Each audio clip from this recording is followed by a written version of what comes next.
pour avoir rencontré des djihadistes en prison, pour avoir longtemps travaillé sur le sujet dans les années 2000, je peux vous assurer, et je peux vous assurer, je vous le dis vraiment dans les yeux, il n'est pas, on va dire, il n'est pas d'action au sein de l'État islamique.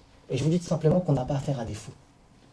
On a affaire à des gens qui sont capables de rationaliser leur parcours, qui sont capables de donner un argumentaire rationnel à leur parcours, mettre en avant des motivations qui, de leur point de vue, sont tout à fait logiques et qui, pour notre point de vue, est complètement illogique. Utiliser la violence parce qu'on n'est pas d'accord avec l'autre, ça passe pas. Et pour eux, ils considèrent que c'est tout à fait logique. Donc il est important, si vous voulez, de mettre l'accent sur la rationalité de l'acteur, c'est-à-dire que les processus de radicalisation sont le produit d'une rationalité. Autrement dit, l'individu fait, avant de basculer dans la violence, un calcul coût-avantage, et il va s'apercevoir que finalement, il y a plus d'avantages à tirer de la violence que de désavantages. Alors vous allez me dire, oui, mais attendez, le désavantage c'est quoi? Une personne qui s'est explosée, c'est la mort. Eh oui, c'est la mort. Vous allez me dire, mais mourir pour des idées, c'est illogique. Pas si sûr que ça lorsque vous entendez les djihadistes parler. Je me souviens d'un procès qui a eu lieu au mois de février, d'un djihadiste qui, objectivement, qui n'était pas très... qui avait l'air simplet. Et qui vous disait la chose suivante, à la question posée par la magistrate. Mais pourquoi êtes-vous parti en Syrie? Ah, j'ai voulu mourir en martyr. Ben, pourquoi mourir en martyr? Et tout le monde dans la salle a compris pourquoi il voulait mourir en martyr. Et il ne l'a pas dit parce qu'il y avait sa mère parmi le public. Il voulait partir, mourir en Syrie pour les vierges. Et plus de 70 vierges qui l'attendent au paradis. Alors, ça vous fait sourire, mais c'est irrationnel. Mais essayons de se mettre à sa place. Un individu musulman, croyant, qui pense qu'il y a de la vie après la mort, qu'il y a l'enfer et le paradis, et que dans le paradis, il y a des délices, l'une des seules manières accélérées d'accéder au paradis, c'est de mourir en martyr. Et c'est quelque chose d'autant plus rationnel lorsque on sait que cet individu n'avait pas forcément une sexualité très développée. Donc ici-bas, il était sevré, dans le delà, il va se faire plaisir. C'est rationnel, de son point de vue. Donc il est important, si vous voulez, de placer cette rationalité au cœur de l'individu. Un deuxième élément qui me permettra de conclure, si vous voulez, sur la radicalisation islamique avant de vous passer le documentaire, c'est que la radicalisation n'est pas d'une maladie. Autrement dit, vous n'avez pas affaire à des personnes qui systématiquement font l'objet de dysfonctionnement social ou mental. Oui, monsieur? Je me posais la question par rapport à la première question, quel facteur au milieu de la hijra? Ah, d'accord, ok. Alors la hijra en arabe signifie émigration.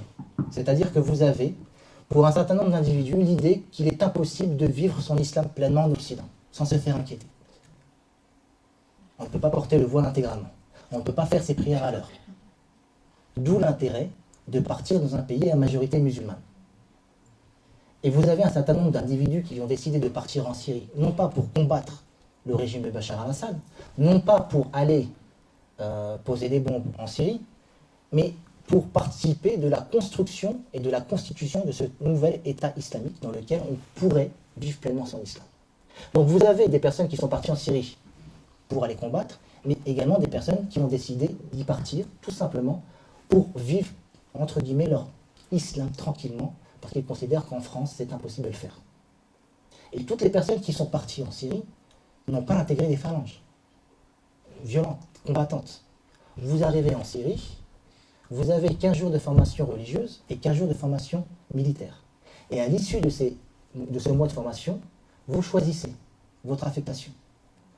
Et en général, on vous propose l'affectation, et en fonction de votre parcours, de votre expérience.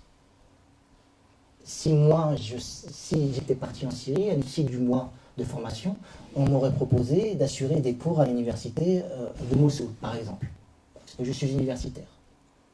Donc tous ne partent pas sur le front. Alors, pour ce que j'en sais, la consommation de drogue et de capital, c'est un fantasme, on va dire, de journaliste. Voilà. C'est quelque chose qui n'existe pas, et c'est, si vous voulez, des procédures de disqualification de la part du régime de Bachar al-Assad, en expliquant que finalement, les radicaux sont composés d'une armée est une armée de drogués. Les membres de l'État islamique ont une lecture, si vous voulez, très classique et très traditionnelle, si vous voulez, des relations, des rapports sexuels. Ils considèrent que le seul moyen pour avoir des rapports passe par le mariage. Donc il y a des mariages. Ils ne sont pas tous monogames, certains sont polygames. Mais vous pouvez avoir des rapports avec ce qu'on appelle les esclaves. Possibilité d'avoir des esclaves. Donc, pour ces esclaves, ces rapports sexuels sont vécus comme des viols. Et objectivement, ce sont des viols. Parce que comment? Oui, objectivement, c'est des viols. De leur point de vue, c'est des viols. De notre point de vue, c'est un viol parce que ce n'est pas consenti. Du point de vue de l'individu qui décide d'avoir des rapports avec elle, il considère que c'est son droit, en tant que musulman, de disposer d'esclaves et de profiter, si vous voulez, d'elle. C'est quelque chose qui est assez connu, en fait, qu'on retrouve dans les différents reportages réalisés sur ces questions-là. Oui, il y a une question au fond, puis après, on reviendra à ma conclusion très rapidement.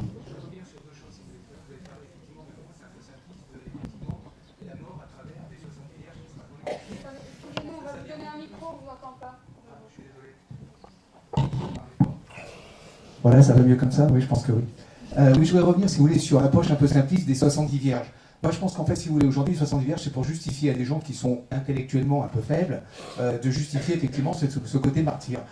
Je pense qu'il faut revenir à l'origine. On a tendance aujourd'hui, dans le discours islamique radical, à glorifier la mort et le fait d'être un martyr. Ça veut dire qu'en fait, on est valorisé en tant que martyr, on est valorisé en tant que sacrifiant la vie pour justement une cause qui paraît juste.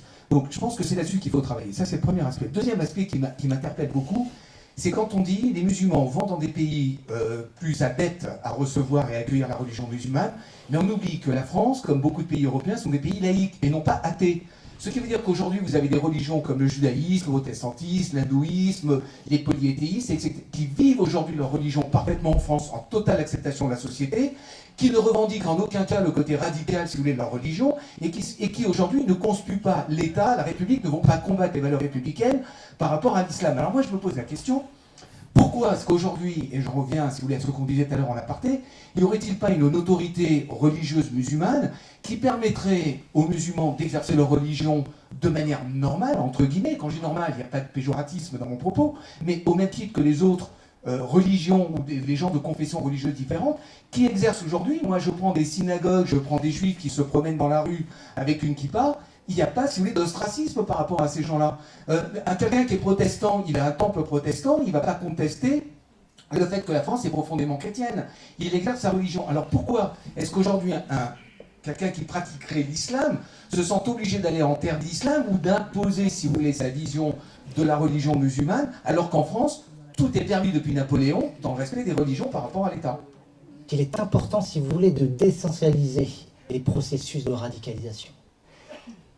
Ça peut paraître surprenant de mourir pour des idées, mais lorsqu'on prend l'histoire de l'humanité, vous avez beaucoup de peuples, beaucoup d'histoires qui renvoient à l'idée que l'on puisse se sacrifier pour une cause qui vous dépasse. Rappelez-vous les samouraïs qui sont capables de se sacrifier parce que leur honneur a été remis en cause. Ils meurent. Vous avez les kamikazes lors de la Deuxième Guerre mondiale qui viennent s'exploser sur des navires américains parce qu'ils pensent que finalement la cause du Japon est bien plus grande que leur propre vie. Le siège de Masada, qui est un fait historique avéré, des juifs qui ont décidé de mourir pour leurs idées. Donc vous avez dans l'histoire, pas simplement religieuse, politique récente, des individus, des groupes qui considèrent que leur vie n'est rien par rapport à la cause qu'ils défendent. Et peut-être qu'il y a des parterres de politiques ici, ou des personnes, des responsables politiques. Je vous tiens à vous rappeler que des individus, des hommes politiques très connus, Clémenceau, Jaurès, lorsqu'ils n'étaient pas d'accord ou qu'ils considéraient que tel individu a provoqué, lui a manqué de respect, se provoquait aux armes. Ils utilisaient la violence, en duel, l'usage du duel. Donc, vous avez, si vous voulez, des individus, des groupes qui continuent à considérer que la mort est un moyen de salut vers autre chose. Mourir pour des idées, ce n'est pas propre, on va dire, aux djihadistes. C'est des choses que vous retrouvez lors de la Deuxième Guerre mondiale. Jean Moulin, qui n'est pas djihadiste, peut-être qu'il était dans la dissimulation, je ne sais pas. Mais toujours est-il qu'il était capable, ou les résistants français, capables de mourir pour une idée qu'ils considèrent comme étant supérieure à leur propre existence. Donc ça, c'est le premier élément. Le deuxième élément, c'est que il faut, à mon sens, je suis tout à fait d'accord avec vous, monsieur, en disant finalement, nous sommes dans un pays laïque où il y a possibilité de vivre sa religion, quelle qu'elle soit. Mais essayons de nous mettre à la place de ces individus. Ce qui est important, c'est de faire preuve de subjectivité. C'est-à-dire que la discrimination, elle peut s'objectiver, mais elle est souvent vécue de façon subjective. Ce que vous allez considérer, madame, comme étant de la discrimination, vous, monsieur, vous allez considérer que c'est tout à fait normal. Ça, c'est le premier élément. Et deuxième élément qui me semble important, c'est que lorsqu'on fait des sondages d'opinion, et je ne suis pas en train de défendre la communauté musulmane, ce sont simplement des chiffres qui reviennent régulièrement. Lorsque vous discutez, lorsque vous faites des sondages d'opinion, vous vous apercevez que plus de 50% de la population française vivant en France a une opinion négative de la religion musulmane et de l'islam. Donc cette opinion négative peut avoir des impacts sur la manière dont on va ensuite percevoir l'islam ou le problème musulman. Ça, c'est un élément, si vous voulez, très important. Et troisième élément important, c'est que finalement, vous avez en France des individus qui n'ont plus foi en la France. Fondés ou pas fondés, mais ils n'ont plus foi en la France. Parce qu'ils ont interprété des événements comme étant des événements hostiles à la population musulmane, aux musulmans vivant en France. La question du voile, la question de la burqa, les polémiques autour de la viande halal servie à la cantine. Tout ça est pris à travers l'idée que finalement, le musulman est indésirable en France. Mais ça concerne uniquement une minorité des musulmans. Lorsque vous discutez avec, vous faites des enquêtes d'opinion sur les musulmans, quels qu'ils soient, peut-être les plus fondamentaux, les musulmans ordinaires, considèrent qu'ils ont parfaitement leur place en France. Que la France respecte ses musulmans, qu'il y a possibilité de vivre pleinement son islam, à condition, bien entendu, de respecter un minimum de lois, de règles, qui sont les lois de la République. Donc, ça, si vous voulez, ce positionnement est un positionnement qui est minoritaire. Cette détestation ou cette volonté de ne pas reconnaître les valeurs dominantes de la société française, propre à certains groupes et à certaines personnalités musulmanes vivant sur le territoire français. La très grande majorité, force est de constater, qu'ils souscrivent, on va dire, aux lois de la République, ou se considèrent comme pleinement citoyens. Mais ce qu'ils considèrent, tout simplement, et ça c'est très intéressant, c'est qu'ils ne vont jamais, pour ces musulmans ordinaires, considérer qu'il faut contester la République, mais qu'il faut appliquer au maximum les valeurs de la République. C'est-à-dire qu'on a le sentiment d'avoir affaire à des personnes qui sont plus républicains que les républicains. On me dit que la France est méritocratique, ok, pas de souci, il faut qu'on prouve que la France est méritocratique. Je ne dois pas faire l'objet de discrimination. Or, et ce n'est pas moi qui parle, ce sont les chiffres qui parlent, vous avez moins de chances d'obtenir un emploi lorsque vous êtes issu d'un quartier populaire et d'origine étrangère. C'est un fait. C'est un fait. Quand bien même, si vous voulez, la valeur de la République défend l'égalité, la justice et la fraternité. C'est un fait. Et lorsque vous me dites effectivement que cette radicalité vient de nulle part, elle ne vient pas de nulle part.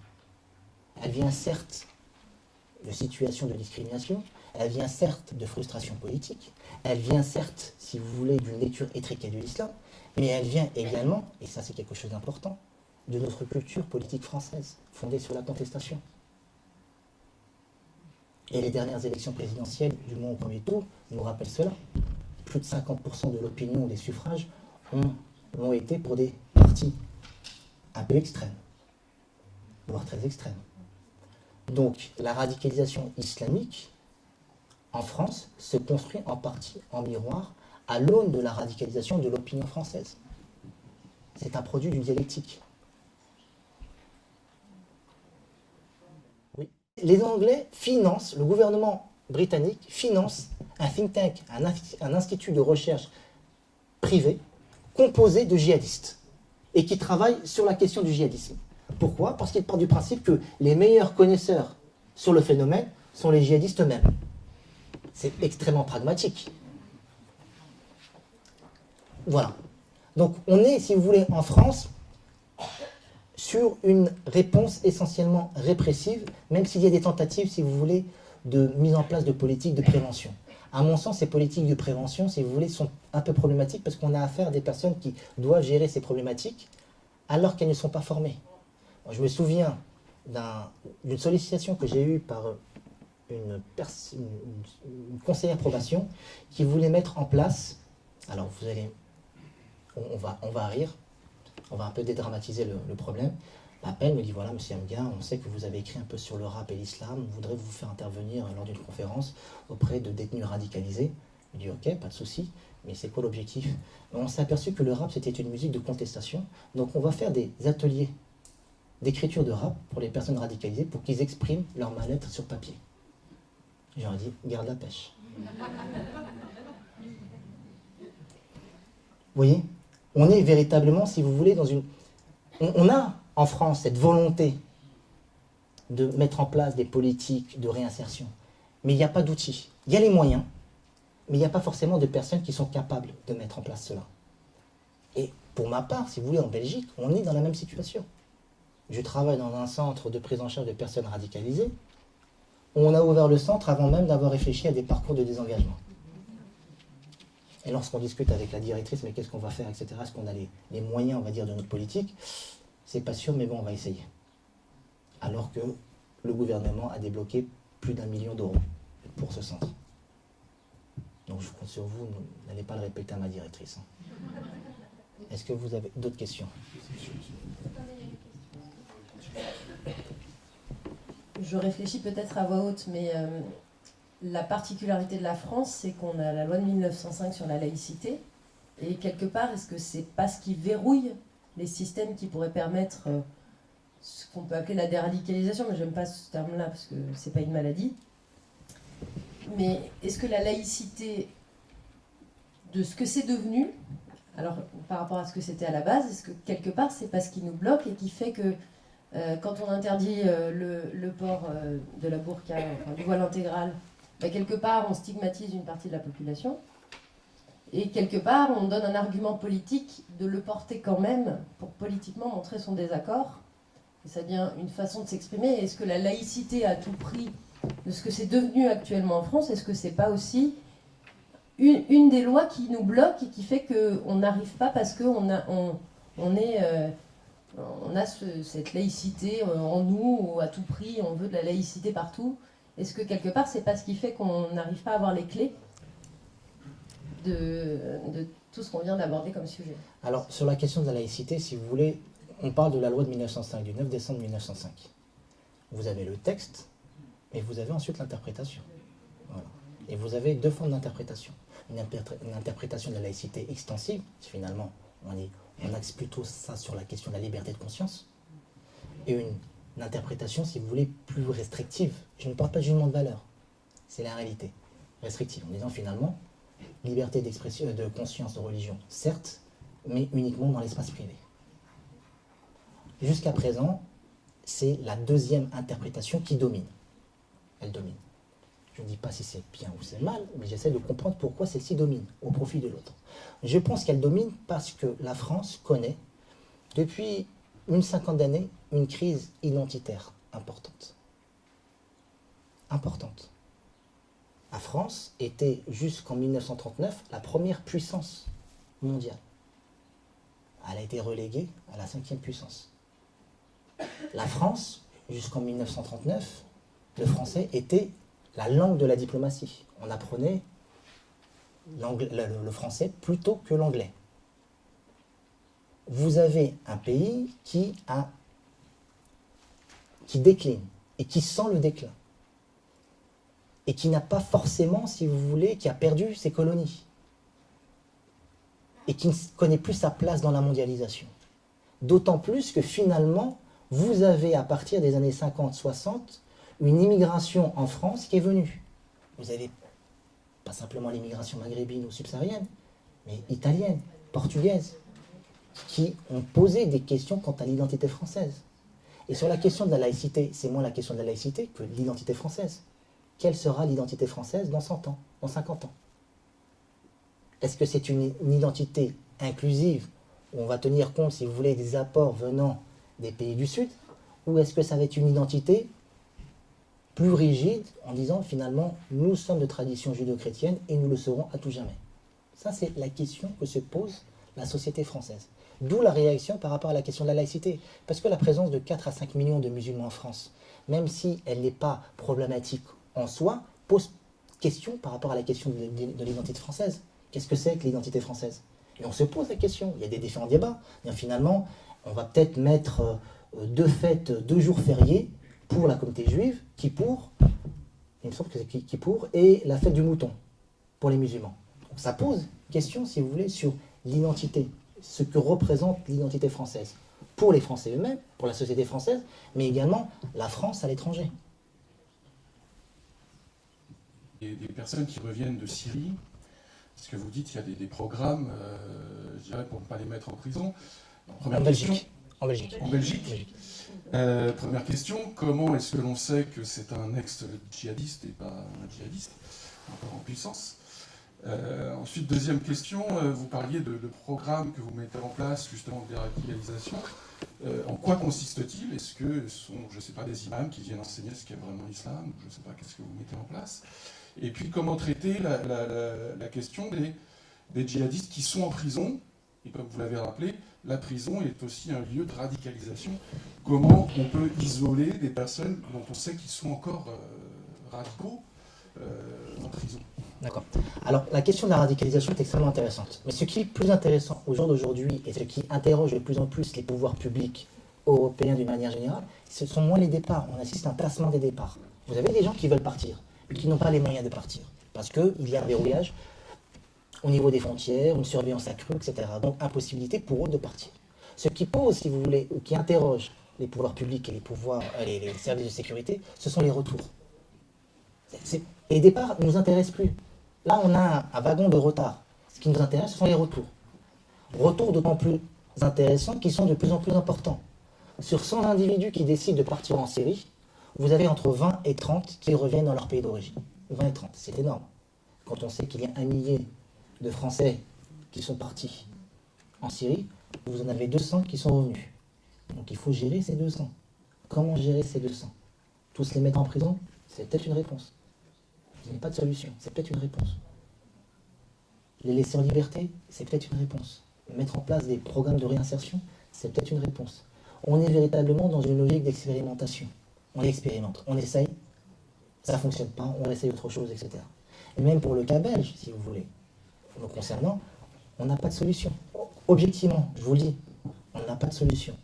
On a, si vous voulez, ces individus ont comme obligation dans leur parcours de réinsertion de venir nous voir.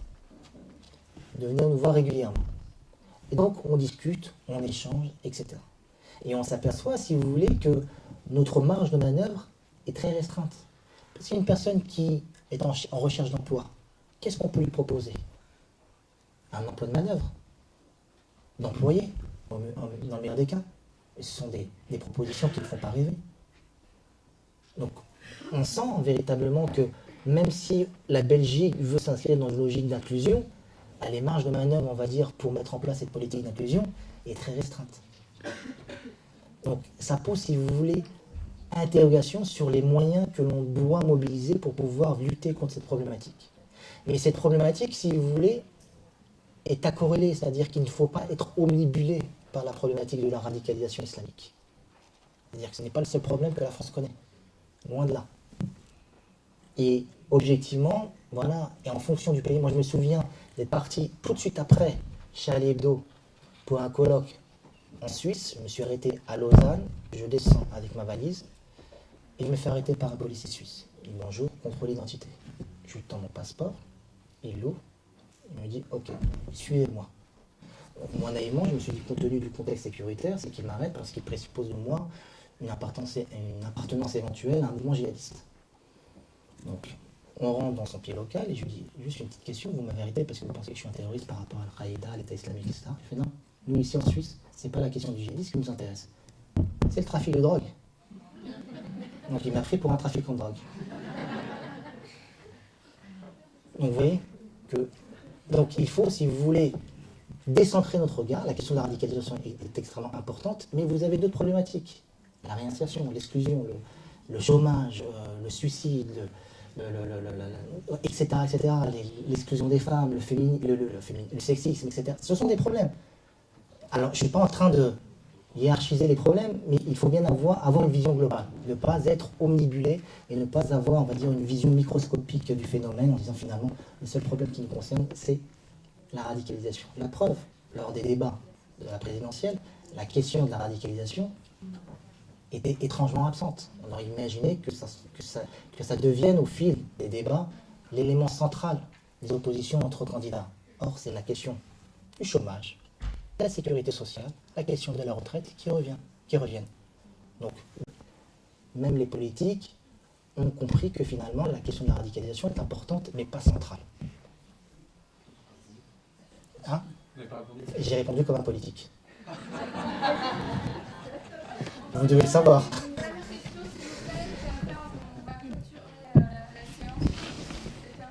Ma question, monsieur, c'est par rapport à tous ceux qui sont passés à l'acte, tous ces terroristes qui sont radicalisés. Est-ce qu'ils sont tous passés par la case Syrie ou ils sont vraiment radicalisés en France, en Belgique et dans d'autres pays? Non, en France. En France. Alors, ça va me permettre de faire le lien avec monsieur, parce que voilà, la question de la radicalisation, c'est la question de la radicalisation en prison. Bien souvent, on dit que finalement, la prison est un incubateur de la radicalisation. Oui, mais lorsqu'on fait un travail de recherche, on s'aperçoit que sur 100 individus qui sont radicalisés en prison, qui sont en prison et radicalisés, seulement 20 l'ont été en prison. Les 80 autres l'ont été autre part. Donc, c'est déjà beaucoup. Ouais, c'est déjà beaucoup. Mais ça permet, si vous voulez, de nuancer. Alors, ils se radicalisent, à mon sens, si vous voulez, c'est un phénomène une dialectique. Ils sont radicalisés avant de partir en Syrie, et ils se radicalisent encore plus lorsqu'ils arrivent en Syrie. Mais vous avez un phénomène très intéressant, qui est un phénomène de déradicalisation lorsqu'on repart de Syrie. C'est-à-dire que vous avez un certain nombre d'individus qui reviennent en France, qui reviennent en Belgique, et qui vous disent « Ah oui, on nous a vendu du rêve, l'État islamique, c'est pas terrible ». Et qui reviennent véritablement déçus de l'État islamique. Donc vous avez ces phénomènes de radicalisation en France qui conduit à la Syrie et leur séjour conduisent à un phénomène de déradicalisation. Donc tous ces individus qui reviennent sont, en partie, certains sont déçus, mais pas tous. Vous avez beaucoup d'individus qui sont revenus en France, qui sont désengagés, c'est-à-dire qu'ils ont abandonné l'idée de la violence, en disant finalement la violence, c'est pas trop ça, mais qui ne sont pas déradicalisés pour autant. C'est-à-dire qu'ils ont l'intime conviction que ce qui se passe en Syrie, c'est tout à fait légitime. Exactement, il ne faut surtout pas considérer, on va dire, cette radicalisation comme le produit d'un embrigadement sectaire. C'est-à-dire que la logique sectaire ne fonctionne pas pour cela. Pourquoi? Parce que vous n'avez pas affaire à des personnes qui sont manipulées. Ils acceptent d'être manipulés parce qu'ils déposent leur volonté auprès de la personne qui est en train de les manipuler. Ça, c'est très important. Deuxième élément qui me semble important, c'est que finalement, ce qu'il faut vraiment avoir à l'esprit, c'est que vous avez affaire à des individus qui veulent exprimer leur positionnement politique sur le mode de la contestation, la conspiration, tout ce que vous voulez, même sur le mode révolutionnaire. Mais ce qui est important, si vous voulez, c'est qu'il faut donner la parole à ces individus parce qu'il y a une volonté de se positionner politiquement. Je me souviens, quand j'organise des débats en prison, ce sont toujours les débats d'actualité. Et les premiers qui prennent la parole, ce sont les djihadistes. On n'est pas d'accord, monsieur, vous n'êtes pas d'accord, vous êtes un peu trop pro-américain dans votre analyse, vous êtes un peu trop naïf, ok, pas de souci. Mais là, si vous voulez, ce sont des lieux où on apprend, où ils apprennent à débattre, à échanger des idées. C'est-à-dire que le principe même de la démocratie, c'est avoir des opinions différentes, mais se respecter dans ses opinions. Et donc, on a, le sentiment qu'eux veulent prendre nécessairement la parole sur des questions politiques, et deux, ce type de débat leur permettent d'intérioriser progressivement l'idée que je peux ne pas être d'accord avec lui, mais je dois le respecter dans son positionnement. Et ça, c'est très important. Et c'est quelque chose qu'on se rend compte, si vous voulez, dans les ateliers qu'on fait en prison, que c'est quelque chose qui fonctionne bien. D'accord. Donc, nous concernant sur le volet de la prévention primaire, vous encourageriez les acteurs à ouvrir justement la discussion, le débat, le dialogue, mais par différents prismes, différents sujets, et donner la parole aux Oui. citoyens Exactement. pour justement qu'il y ait des confrontations d'idées, de convictions, etc. Sur la place publique. Oui, même sur des... Voilà, ne pas avoir de sujet tabou. Histoire, tout simplement, de court-circuiter, on va dire, des éventuelles problématiques, enfin, court-circuiter d'éventuels positionnements problématiques. Par exemple, sur la question, aborder la question, on va dire, du conflit israélo-palestinien sans aucun tabou. Quitte à entendre des choses qui vous posent problème, Hitler a eu raison, on va dire, de condamner, de tuer tous les juifs. C'est dur à entendre. Il faut accepter de l'entendre. Parce que, au moins, cet individu verbalise ce qu'il pense. Et à partir de ce qu'il dit, il y a possibilité d'orienter progressivement, non pas dans la confrontation, mais dans une éducation, on va dire, populaire, progressive, cet individu et le réorienter en disant finalement, c'est des choses, un, qui ne se disent pas, et deux, qui ne sont pas valables historiquement. Vous ne pouvez pas interdire l'individu, vous voulez... C'est très simple, c'est qu'une personne que vous voulez inviter à arrêter de fumer, vous n'allez pas lui dire la fumée c'est pas bien, la cigarette c'est pas bien. Parce que son premier réflexe c'est ah bon, la fumée c'est pas bien, pas de problème, je continue. Être véritablement, non pas dans une logique confrontationnelle, mais véritablement patiente et éducative. Voilà, c'est les seules choses que je pourrais. Ça, il faut du temps. Alors donnons du temps au temps. Exactement. Très bien, merci. Je vous remercie pour cette riche intervention.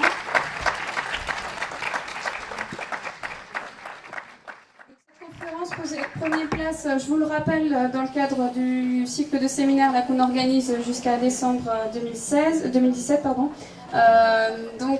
Aujourd'hui c'était le premier temps. Le deuxième temps, il aura lieu le 31 mai. On va faire partir les invitations en début de semaine. Et il aura très justement, on ne s'était pas concerté avec Samir avant, mais à l'ouverture du dialogue avec les familles.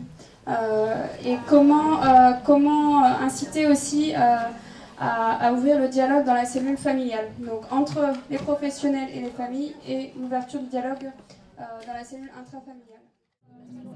Voilà, après on a plein d'autres actions, mais je pense que frontalement il n'y a rien à faire. Non, totalement. Et on ne peut pas... c'est comme si